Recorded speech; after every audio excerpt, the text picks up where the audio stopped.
Dominique et mon nom de jeune fille est Serre et je suis mariée de Daniel Bricou. Et mon frère est Loisan. Moi, Francis Serre, et je suis né 18 mois après Dominique, voilà, ma sœur. Et nous sommes donc nés tous deux. Nous étions une fratrie de 3 personnes, de 3 enfants. Et 2 des 3 sont nés au chantier à Igoville, au lieu-dit Le Canal, puisque le chantier est installé sur le lieu-dit Le Canal. C'est là où le chantier était prévu pour la réparation du bateau. Mais en fait, ça a duré que quelques années, puisque le pont provisoire était fermé la nuit, de Pont-de-l'Arche à Igoville. Et donc, on a eu la bonne idée de naître tous les deux. Toi, tu es né aussi tôt le matin? Alors, je ne sais plus, mais enfin, moi je suis née très tôt et bien, le médecin était à Pont-de-l'Arche et derrière nous, là où tout de suite on est à vous parler. Et donc il fallait traverser tant la Seine que l'Eure, puisque ce pont n'était pas ouvert. Donc mon père avait instauré un service de barque qui se faisait naviguer à la Godille.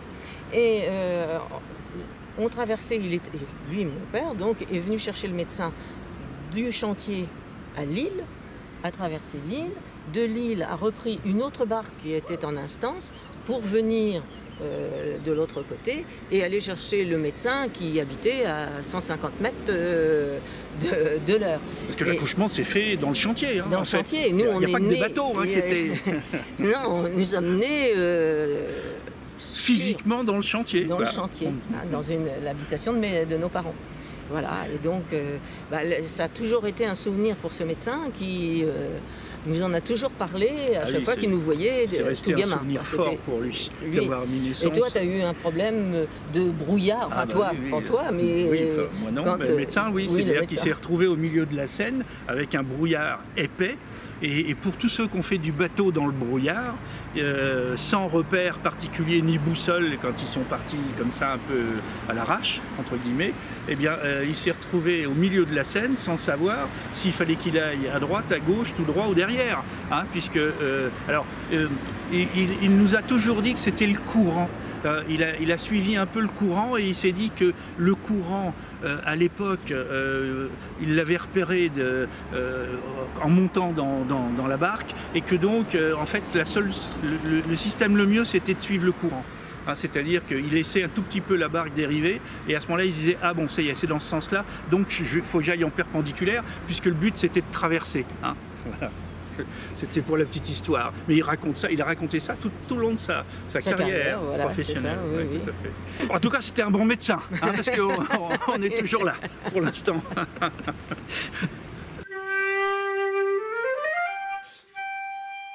Il a été fait dans les années 30 avant la guerre.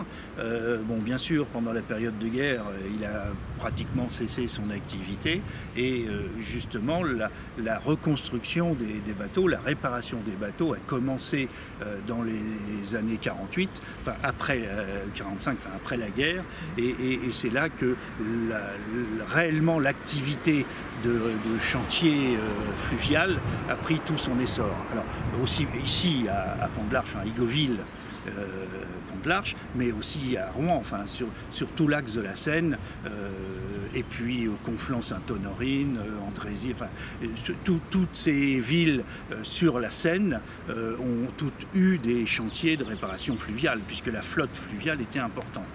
Et la société avait même des chantiers ailleurs. Oui, justement. Et là, on était aussi, à cette période-là, le passage entre tous les bateaux en bois d'avant-guerre et après la guerre, tous ces bateaux ont été transformés ou cassés et remplacés par des bateaux en fer, en tôle. Le lieu, le canal, était bien choisi puisque en fait, ça a permis de faire ce qu'on appelle un tirage à terre, hein, puisque la réparation fluviale, bon, quand c'est des petites réparations, ça peut se faire, le bateau restant sur l'eau, mais pour des grosses réparations qui interviennent sur le carénage, sur tout ce qui est chaudronnerie, corps du bateau, souvent le bateau était tiré à terre. Et pour tirer un bateau à terre, eh bien, c'est un système de pente avec des rails, et puis le bateau, le chariot rentre dans l'eau, le bateau se positionne au-dessus. Enfin, on voit ça dans tous les ports maritimes pour les bateaux de pêche, enfin peu importe, c'est exactement le même système. Et donc, le fait qu'il y ait ce soit un canal qui existait avant a permis rapidement de transformer. C'est pour ça que le lieu était bien choisi. Donc déjà, la position liée au fait qu'il y avait un système, un canal de dérivation de la Seine, et c'est cette partie de canal qui a servi à faire ce que nous on appelait la cale sèche. Sur le tirage à terre, on pouvait traiter 2 péniches à la fois. C'est-à-dire, il y en avait une devant, une derrière, ou quelquefois ça pouvait être l'une à côté de l'autre. Ça dépendait des conditions. Et puis aussi du temps d'intervention, sachant qu'effectivement il fallait optimiser l'usage des cales en question, avec aussi la difficulté qui, en fonction, en période de crue par exemple, il fallait faire très attention, parce qu'en période de crue, si la Seine montait un peu trop, eh bien le bateau qui était monté sur terre, on le retrouvait au milieu de la Seine, il fallait courir après. C'est arrivé quelques fois, on a 1 ou 2 souvenirs de fêtes de famille un petit peu interrompues par la chasse au bateau. Donc oui, on a vécu ces épisodes-là. Alors ça, c'est effectivement le traitement, le gros traitement des réparations, parce que beaucoup de réparations ne nécessitaient pas de mettre le bateau sur terre. Beaucoup de réparations se faisaient, le bateau étant amarré au ponton, et il y avait à ce moment-là les interventions, c'était sur les logements, souvent c'était sur les logements, ou alors pour des réparations, des bosselets, quand il y avait eu une avarie un peu, de la tôle un peu froissée, si on peut dire, il n'y avait pas besoin de remettre le bateau sur terre pour le réparer, quoi. Le nombre d'employés, en fait, à la sortie de la guerre, était d'une 20aine de personnes. Et avec les besoins des dommages de guerre pour la réparation des différents bateaux, ils sont passés à 45. Et ça, pendant un certain laps de temps, parce que c'était réparti en plusieurs corps de métier. Et il y avait la métallerie, la réparation diesel, qu'est-ce qu'il y avait, la chaudronnerie... Et puis après, tous les menuiseries, ébénisterie, c'est un grand mot, mais tout ce qui travaillait le bois, les meubles, puisque les meubles étaient souvent fabriqués sur place. Et la charpente de bois. Puis la charpente de bois, tout à fait. Tous les employés avaient des logements de fonction. Alors, notamment, il y a eu au canal une construction neuve qui existe toujours. Mais la dernière personne à l'habiter est décédée l'année dernière. Mais par contre, ça avait été repris par un propriétaire autre que la société. Mais pour autant, donc, tous les employés étaient logés, tant au canal. Et là, derrière vous, actuellement, vous avez une maison avec des logements qui se trouvent sur le quai de l'Eure. Et il y a 3 logements de fonction des employés. Bon, naturellement, à cette époque-là, aujourd'hui, c'est pourquoi ils sont murés, parce qu'aujourd'hui, ce ne sont plus des logements qui peuvent recevoir l'habitation d'une famille. Parce que de toute façon, les sanitaires, ce sont les petites portes qui sont sur la gauche, la buanderie est à côté, et puis il y avait une pièce il y avait une pièce à vivre, et puis une chambre. Tout à fait. Donc c'était pas bien grand. Et il y avait d'autres logements aussi en ville. Mais pas énormément. On connaît le pont provisoire, il y avait parce que le système de barques, et puis le pont provisoire, parce que lui, il était ouvert dans la journée. La nuit, il était fermé, mais dans la journée, il était ouvert. Il faut rappeler que ce pont provisoire, pendant plusieurs années, c'était la route de Paris. C'est-à-dire que vous vouliez faire Rouen-Paris, vous passiez par ce petit pont provisoire, qui au demeurant, après la guerre, c'était les fameux ponts Belley que les Américains ont construits un peu partout, parce que tous les ponts avaient été évidemment dynamités pendant la période de guerre. La route nationale passait rue du président Roosevelt, dans Pont-de-Marche. Enfin, le pont, vous pouvez toujours le voir, il existe toujours. ce pont-large. Ce que je pourrais rajouter, c'est que ce chantier de réparation fluviale faisait partie. Alors, à Pont-de-l'Arche, l'activité, c'était la chaussure, hein, bien entendu. Donc, il y avait beaucoup d'ateliers de chaussure. Mais l'activité, le canal, puisque les gens ne parlaient même pas du chantier, ils parlaient du canal. Hein. Pour eux, c'était le canal. Donc, alors, beaucoup le chantier, beaucoup le canal. Le canal était la partie un peu moderne de la ville, hein, c'est-à-dire les ouvriers, 90% des ouvriers, des employés de Pont-de-l'Arche travaillaient dans la chaussure, dans le domaine, tout ce qui était chaussure, et puis il y en avait quelques-uns qui travaillaient au chantier, hein, de l'autre côté. Et faut voir, pendant cette période, notre jeunesse, c'est-à-dire des années 50 à 70 presque, mon père avait aussi une fonction au niveau de la commune qui était premier adjoint. Et le chantier, enfin, sa technicité, enfin, son savoir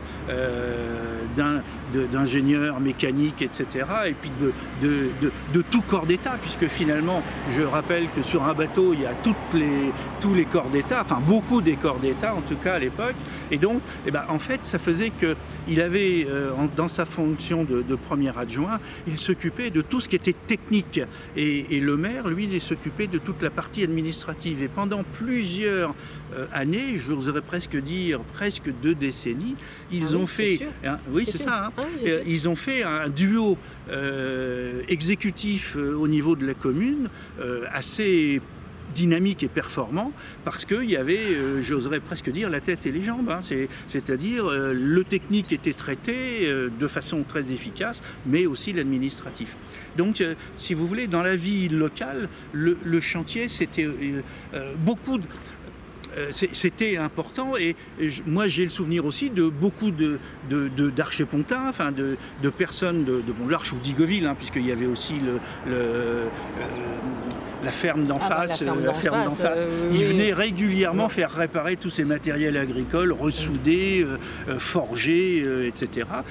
On forgeait, je me rappelle qu'à la forge, on traitait tous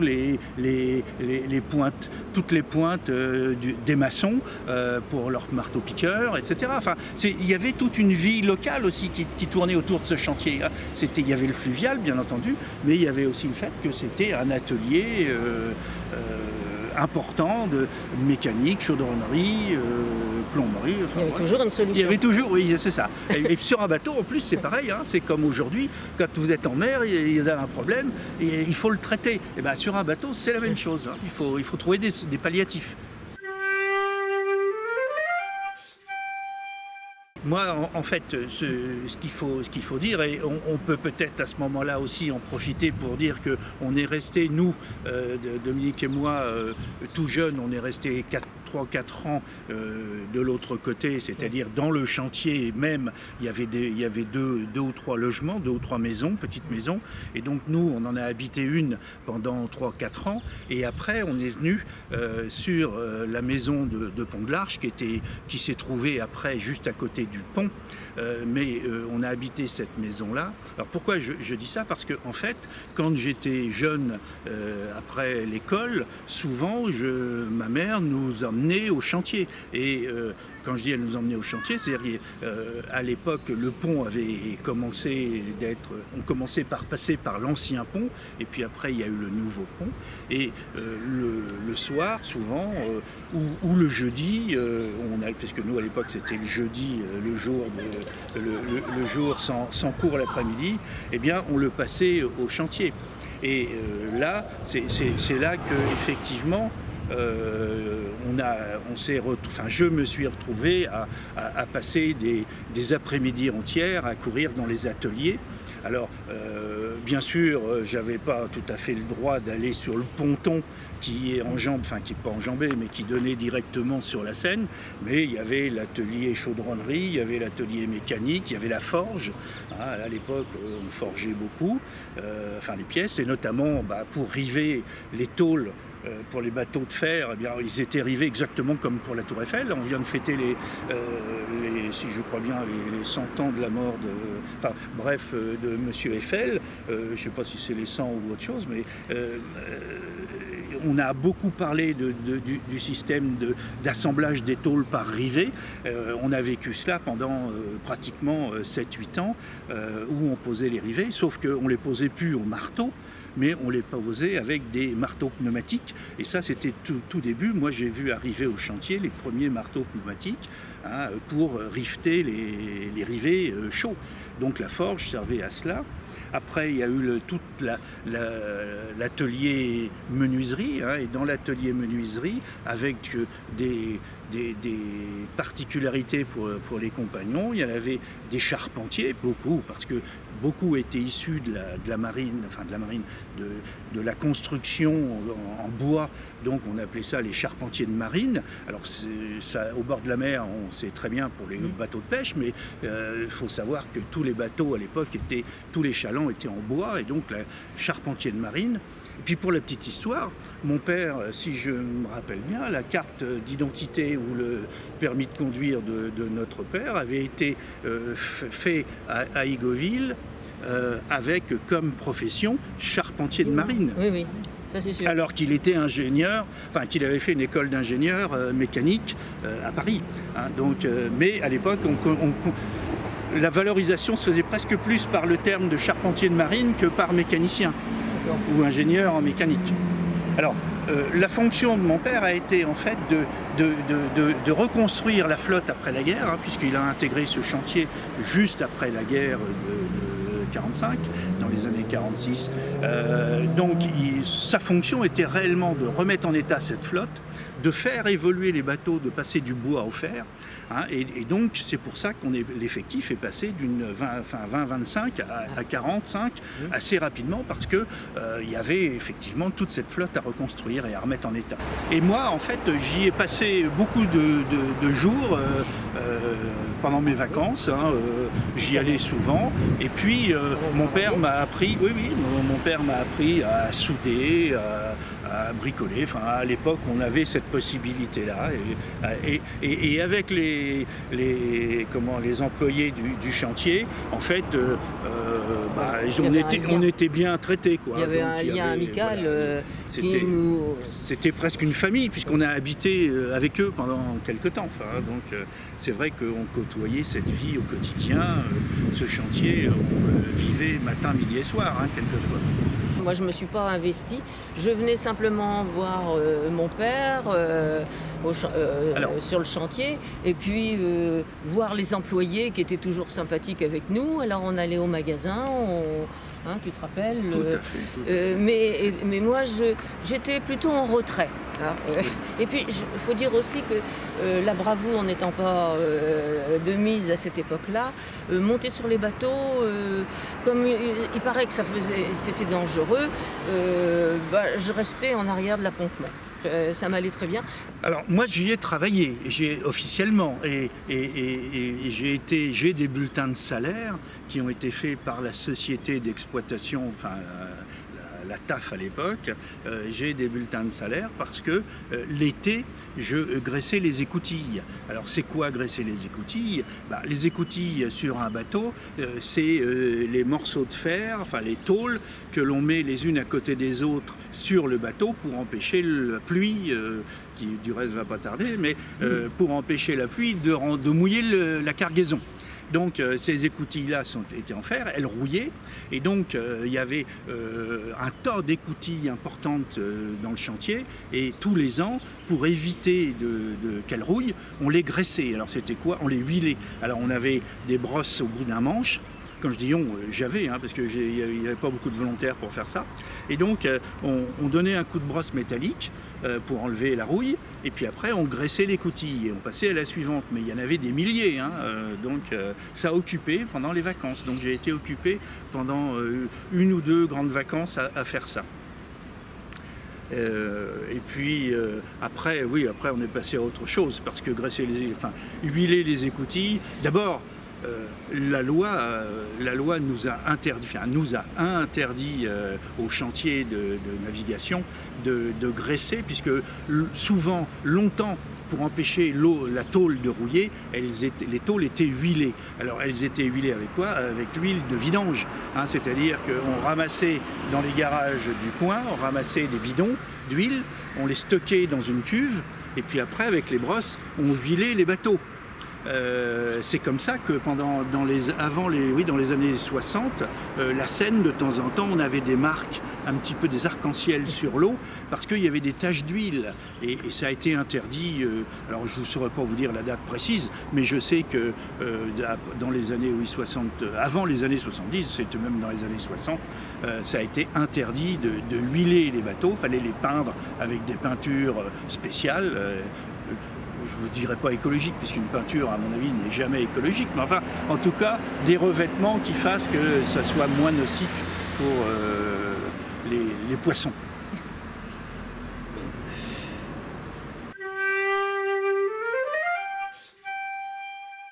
Sur la réparation, donc on est passé bois à fer, et puis aussi on est passé de la traction, c'est-à-dire le fait que les bateaux, beaucoup de bateaux n'avaient pas de moteur, c'était ce qu'on appelait des chalands, hein, et qui étaient tirés par des remorqueurs. On a vu, nous, sous ce pont, hein, qui est au cas particulier pas si vieux que ça, enfin pas si vieux, il a maintenant plus de 50 ans, hein, même 70 presque, hein, puisque 50... ouais, non, on va mettre 60. 70, bah 1900, oui, enfin bref, 2020.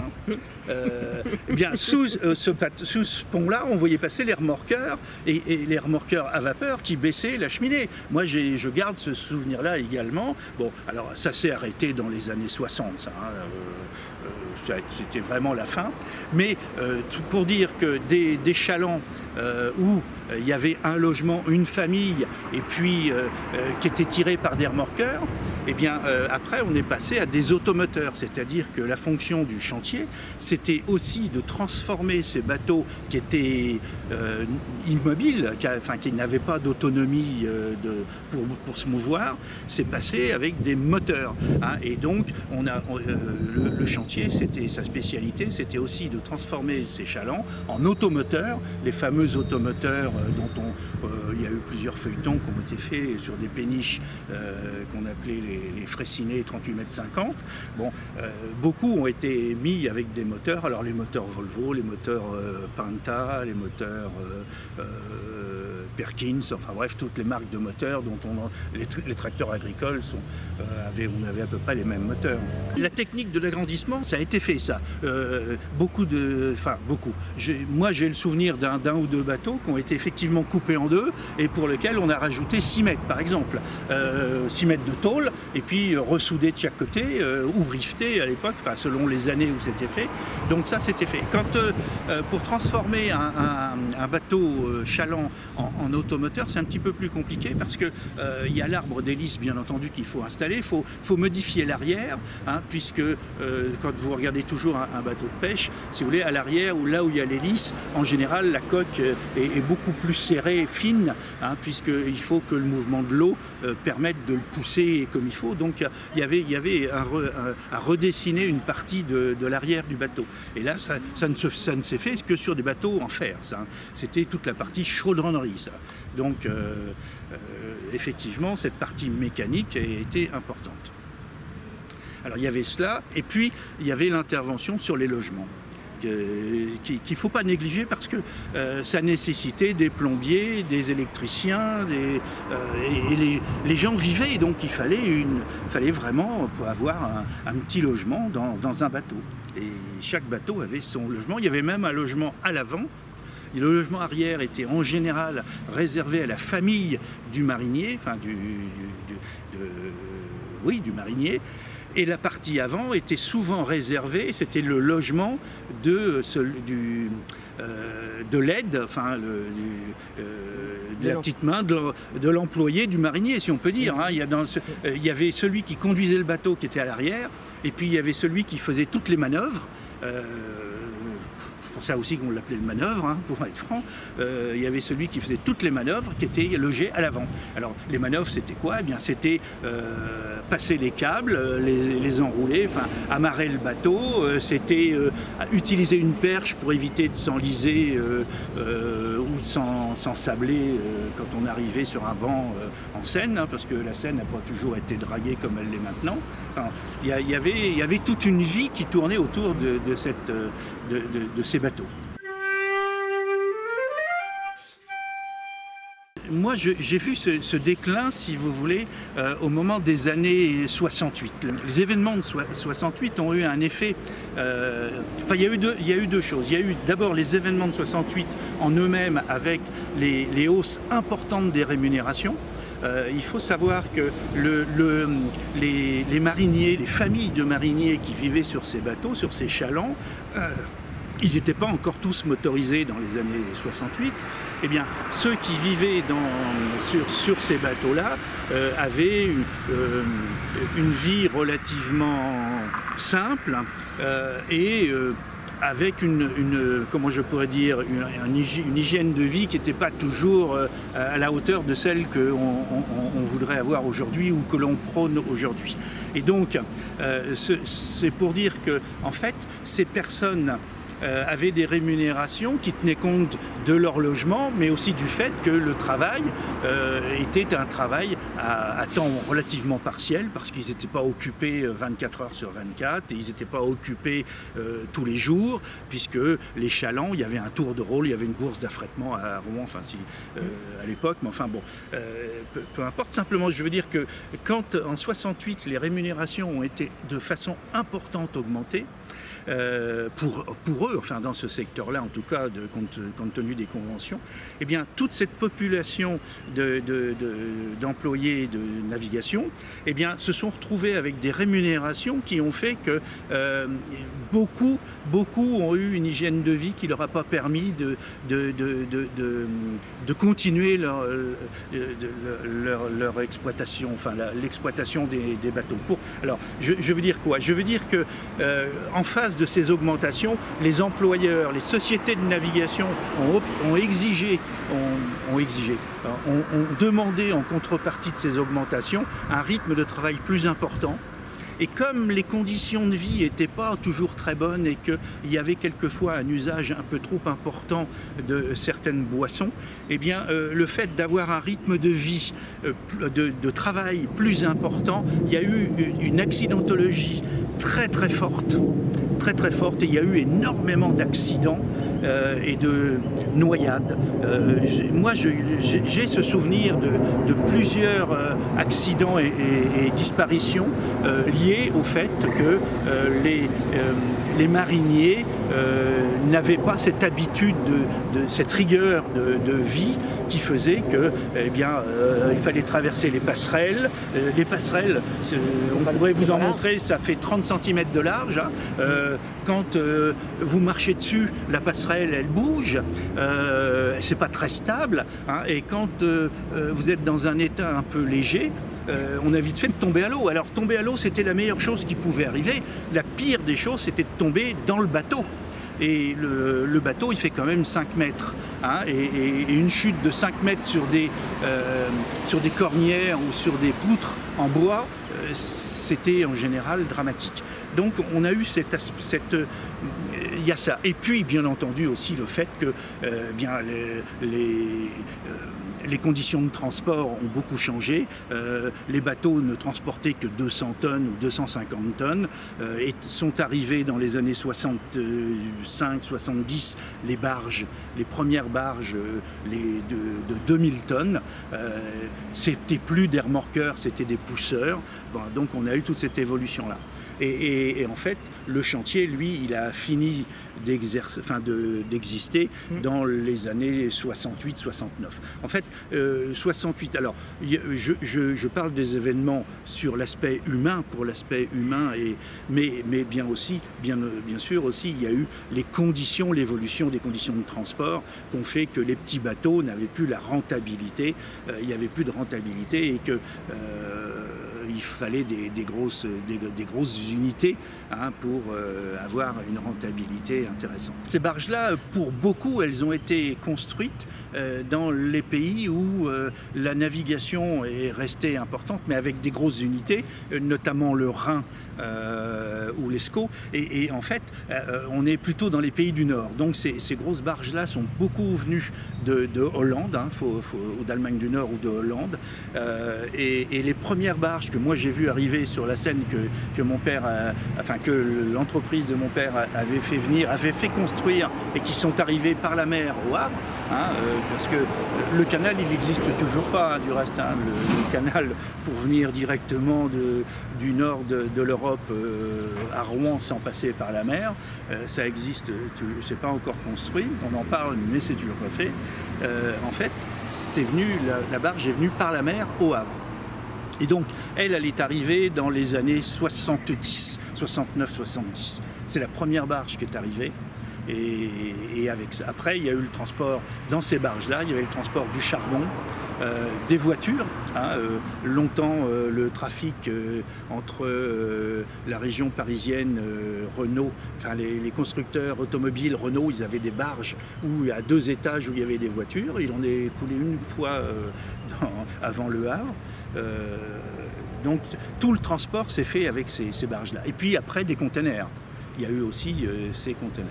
Quand même, juste quand même, parce que tout près d'ici de Pont-de-l'Arche, il y a Elbeuf, et à Elbeuf, il y a toujours l'école, enfin ça ne s'appelle pas l'école, ça s'appelle l'Institut de la navigation, mais il y a toujours un institut de formation des mariniers, donc les jeunes qui voudraient faire cette carrière professionnelle-là, ils peuvent toujours le faire, ça existe toujours, bien sûr, ce ne sont plus les mêmes unités de navigation, c'est plus des petits bateaux, ce qu'on appelle les 38 mètres 50, ce sont des barges avec des pousseurs.